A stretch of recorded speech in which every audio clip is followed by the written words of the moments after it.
The hallway went silent the moment the lockers slammed shut. Too silent, the kind that makes your skin prickle before trouble shows its face. If you've ever felt watched, judged, cornered before you even knew the rules, stay with this story until the end. And like the video and subscribe to the channel, because what looks like cruelty about to win is actually the moment everything turns. The new girl stood alone near the exit, backpack hugged tight to her chest, eyes fixed on the floor as laughter rippled behind her. She had learned already that being quiet made you a target. She just didn't know how quickly some people tried to cross lines that should never be crossed. They called it just a joke.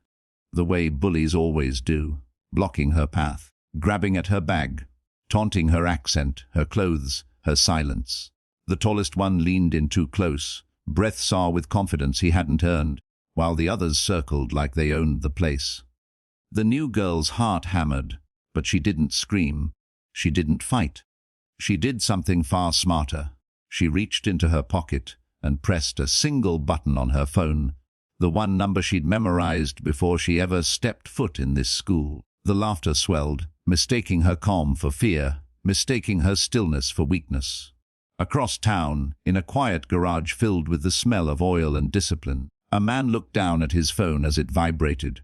One glance was all it took. Years of training snapped into focus, no hesitation, no panic, just clarity. He didn't ask questions. He didn't waste time. The Navy SEAL had taught her many things, but the most important was this: if you ever feel threatened, trust your instincts and call me. He was already moving, keys in hand, mind mapping routes, exits, angles. Whatever was happening, it was about to stop. Back in the hallway, the bullies grew bolder, mistaking the absence of adults for permission. The new girl lifted her eyes for the first time and met theirs. Not pleading, not angry, just steady. That steadiness unsettled them. One of them scoffed, calling her brave for someone alone. She didn't correct him. She didn't need to. Somewhere deep inside, fear loosened its grip and made room for something else.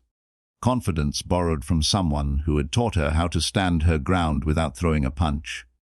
The bell rang, sharp and loud, breaking the tension for half a second. Students flooded the hallways and the bullies stepped back, annoyed but not finished. "This isn't over," one of them muttered. The new girl adjusted her backpack and walked past them, each step measured, heart still racing but spine straight. They didn't notice the black SUV pulling into the parking lot outside, engine idling with purpose. They didn't notice the man stepping out, scanning the building like a battlefield he'd seen too many times before. By the time the bullies realized someone was walking toward them with calm authority and eyes that missed nothing, it was already too late to pretend this was a joke. The hallway felt different now, charged, balanced on the edge of consequence. The Navy SEAL didn't raise his voice. He didn't threaten. He simply stood between them and the girl, presence alone rewriting the power in the room. And in that moment, the bullies understood something they had never learned before. Some lines, once crossed. Bring answers you can't laugh away. The man didn't announce himself. He didn't need to. The moment he stepped into the hallway, the noise thinned, like sound being pulled out of the air. Students slowed. Teachers paused mid-step. There was something about his posture, upright, economical, alert, that made people instinctively move aside. He wore plain clothes, nothing that screamed authority, yet authority clung to him anyway. Calm eyes, steady breathing, shoulders relaxed but ready. The Navy SEAL had learned long ago that presence was the first tool, often the only one required. He stopped a few steps from the bullies, placing himself squarely between them and the new girl. He didn't touch them. He didn't glare. He simply stood there, eyes moving once over each face, cataloging details the way he'd been trained to do in seconds: who led, who followed, who was nervous, who might make a mistake. The girl felt the shift immediately. Her chest loosened, her hands stopped shaking. She hadn't realized how much fear she'd been holding until it drained away, replaced by a strange, quiet certainty. She stepped half a pace behind him, not hiding, anchoring. "Problem?" he asked, voice low, even almost conversational. The tallest bully scoffed, trying to recover his swagger.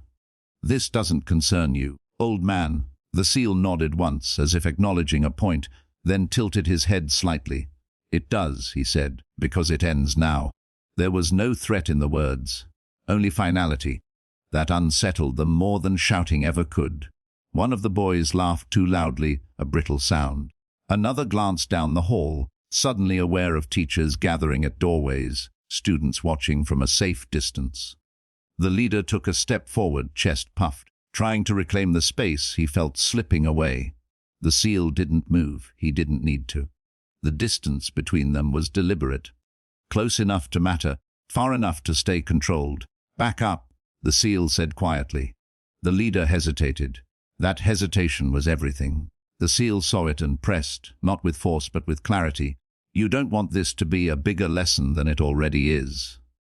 The boy opened his mouth to argue, but the words died there. Something in the man's eyes told him that escalation would not go the way he imagined. He took a step back, then another. The others followed, confusion flickering across their faces as the balance of power reset itself without a single blow thrown. A teacher finally pushed through the crowd, breathless and indignant. "What's going on here?" The SEAL turned to her, respectful, composed. "There was harassment," he said simply. It stopped. The teacher looked from the bullies, suddenly quiet, eyes down, to the girl, who stood straighter now, chin lifted. "Is that true?" she asked. The girl nodded. "Yes, ma'am." The teacher sighed, the weight of too many incidents settling on her shoulders. She told the boys to head to the office. They didn't argue, they didn't joke, they went. As they passed, the SEAL watched them go, memorizing faces, movements, tells. Not for revenge, never that, but for awareness. Protection was about preparation. When the hallway finally cleared, the SEAL turned to the girl. "You okay?" he asked. She nodded again, then shook her head, then laughed once, a short, surprised sound. "I think so."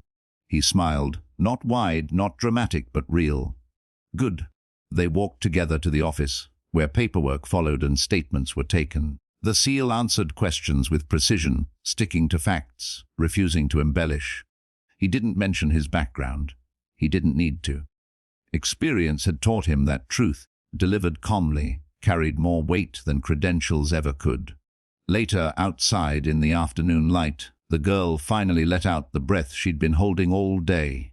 "I didn't think you'd get here so fast," she said. "I was already close," he replied, which was true in more ways than one. He'd promised himself long ago that if she ever needed him, distance would be irrelevant. They sat on a low wall near the parking lot. He asked what happened, really happened, and she told him, halting at first, then steadier as she went. He listened without interrupting, without flinching. When she finished, he nodded once.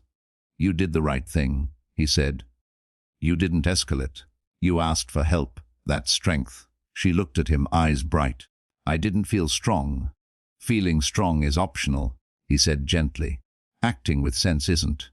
News spread by evening. Not the ugly details. Those faded quickly, but the fact that lines had been crossed and corrected. The bullies were suspended. Meetings were scheduled. The school promised changes. Whether those changes would last was another question, but something had shifted. Students looked at the girl differently, not with pity, but with respect. Not because she'd fought, but because she'd stood. That night, the SEAL sat alone in his truck, hands resting on the wheel, watching the school lights dim. Old instincts stirred, memories of places where hesitation cost lives and calm saved them. He pushed them aside. This wasn't that world. This was smaller, quieter, but no less important. Protection didn't always look like action. Sometimes it looked like showing up, setting a boundary, and refusing to move. Across town, the girl lay in bed replaying the day. Fear still flickered at the edges, but it no longer owned her. She thought about the moment the hallway changed, the way the man's presence had redrawn the map. She understood now what he'd been trying to teach her all along. Power wasn't loud. Power was choice. Tomorrow would bring questions, whispers, maybe new challenges. But tonight, she slept knowing she wasn't alone. And that knowledge, more than anything, changed the story. Morning arrived with a strange mix of normalcy and tension. The sun rose the same way it always did, spilling pale light across lockers and hallways, but everyone could feel it. Something had changed. The school buzzed with low conversations, whispers breaking off whenever a teacher passed. Names floated through the air, rumors grew legs. Some versions exaggerated the truth, others softened it, but the core remained the same. The new girl hadn't broken. She had been protected, and the bullies had fallen. She walked through the front doors with her shoulders back, backpack steady against her spine. Fear tried to return, tapping lightly at her ribs, reminding her of how quickly things could turn. But she didn't let it take the lead. She remembered the calm voice from yesterday, the way certainty had filled the space where panic lived. She carried that memory like armor. Eyes followed her. Not all were kind, but not all were cruel either. A few girls nodded at her in quiet solidarity. One even smiled. That small gesture meant more than she expected. It told her she wasn't invisible anymore. In the administration building, meetings were already underway. The principal sat stiffly behind a desk, hands folded, while the bullies' parents argued in low, heated tones. Excuses spilled out easily. Boys being boys, misunderstandings, harmless jokes taken too seriously. The SEAL stood near the wall, silent, listening. He'd heard these defenses in different forms all his life. They changed costumes, not substance. When it was his turn to speak, he didn't raise his voice. He didn't accuse. He stated facts, clear, sequential, unemotional. He described behavior, impact, and consequence. He spoke not as a soldier, but as a guardian who understood accountability. The room shifted again. Excuses faltered. Silence followed. "This isn't about ruining lives," he said calmly. "It's about correcting behavior before it does." The principal nodded, relieved to have the conversation reframed. Decisions were finalized. Boundaries drawn. Policies reinforced. None of it felt dramatic, but it felt right. Outside, the girl waited on a bench, tracing patterns into the metal with her finger. When he finally emerged, she looked up, searching his face. "It's handled," he said. She swallowed. "For real, for now," he answered honestly. "And if it ever isn't, we handle it again." They walked together toward the parking lot, the late morning breeze carrying the smell of cut grass. She hesitated, then spoke. "Why are people like that?" she asked. "Why do they think they can just take things?" He took a moment before answering. "Because no one stopped them early," he said. "And because fear feels like power to people who don't have any of their own." She nodded slowly, absorbing the words. That afternoon, something unexpected happened. During lunch, one of the boys who used to laugh the loudest at cruel jokes approached her table. He didn't sit. He didn't smirk. He stood awkwardly, hands shoved into his pockets. "I just wanted to say, I'm sorry," he muttered. "I didn't do anything, but I didn't stop it either." The table went quiet. She looked up at him, surprised, not by the apology, but by how calm she felt receiving it. She didn't forgive him instantly. She didn't lash out either. "Next time," she said evenly. "Stopping it is enough." He nodded and walked away, shoulders slumped but lighter somehow. Growth often looked like discomfort first. Word spread again, but this time it carried a different tone. Strength wasn't loud revenge. Strength was boundaries. Strength was dignity. Strength was walking away without shrinking. That evening, the SEAL drove out toward the edge of town, where the noise thinned and the road turned rough. Old habits pulled him there when he needed to think. He parked, cut the engine, and sat in silence, watching dust drift in the fading light. Protecting her had been instinct, but staying present, teaching without overshadowing, that was the harder mission. He knew he couldn't fight every battle for her. Nor should he. His job wasn't to be her shield forever. It was to help her realize she could stand even when he wasn't visible. Back home, she stood in front of the mirror studying her reflection. Same face, same body. But her eyes looked different, clearer, steadier. She practiced standing tall, breathing evenly. It felt strange at first, like wearing new shoes, but not wrong. Tomorrow would test her. There would always be people who pushed limits, who mistook kindness for weakness. But now she knew something vital: lines mattered, and they could be enforced without losing yourself. As night settled in, both of them understood the same truth from different sides of the day. The story wasn't about bullies anymore. It was about what came after fear, and the next chapter wouldn't be written by cruelty, but by choice. If you're feeling the strength rising in this story, don't forget to like the video and subscribe to the channel, because the most powerful stories are the ones we continue together. The last day of the week arrived quietly, without the drama everyone expected. No confrontations in the hallway, no whispers exploding into laughter. Just the ordinary rhythm of school life. Lockers slamming, sneakers squeaking on tile, teachers calling for attention. Yet beneath that calm ran something deeper, something earned. Respect. She noticed it first in the smallest ways. A seat saved for her in class. A girl she barely knew asking if she wanted to partner up. A group of boys lowering their voices when she passed, not out of fear but awareness. She didn't mistake this for victory. She understood now that real change didn't come from humiliation or force. It came from lines drawn clearly and defended without apology. At lunch, she sat outside beneath the wide oak tree near the field. Sunlight filtered through the leaves, warming her skin. For the first time since transferring here, she felt present, not guarded, not braced for impact. Just there, her phone buzzed. A short message. "You good?" She smiled softly before replying. "Yeah." Across town, the man who had stepped in when it mattered most read the message and exhaled. He leaned back in his chair, muscles finally relaxing. Missions ended. Threats passed. But this was the outcome he measured success by, not headlines, not recognition, peace. That afternoon, the school held an assembly. It was supposed to be about policy updates and student conduct, but everyone knew why it really existed.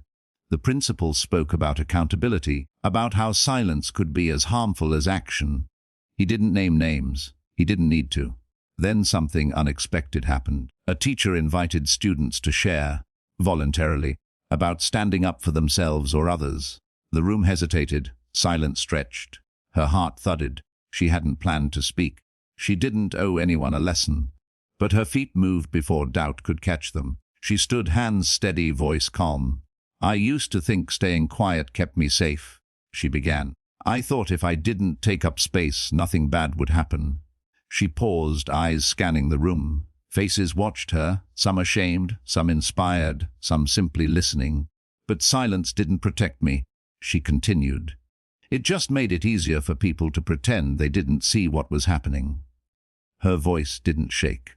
Not once. "I'm not strong because someone stepped in for me," she said. "I'm strong because I learned that I'm allowed to say enough, and so is everyone else." When she sat down, the applause wasn't explosive. It was steady, genuine, earned. That moment followed her out of the auditorium and into the weeks that came after. People remembered, people adjusted, and those who didn't, well, they found fewer places to hide. Life didn't become perfect. There were still hard days, still moments when old fears tried to resurface. But now she recognized them for what they were, echoes, not commands. One evening, as the sky burned orange over the fields, she stood at the edge of her land, boots planted firmly in the dirt. The wind tugged at her clothes, carried the smell of soil and grass and freedom. She closed her eyes and breathed. She wasn't the girl they thought they could break. She wasn't the story they wanted to tell. She was something far more dangerous to cruelty. She was aware, she was grounded. She was done being silent. And somewhere in the quiet distance, the man who had trained his entire life to face danger knew this truth without needing to see it. She didn't need saving anymore. She had found her footing, and from here on out, every step was hers. If this story moved you, inspired you, or reminded you of your own strength, don't forget to like the video and subscribe to the channel. Stories like this matter, and so do you.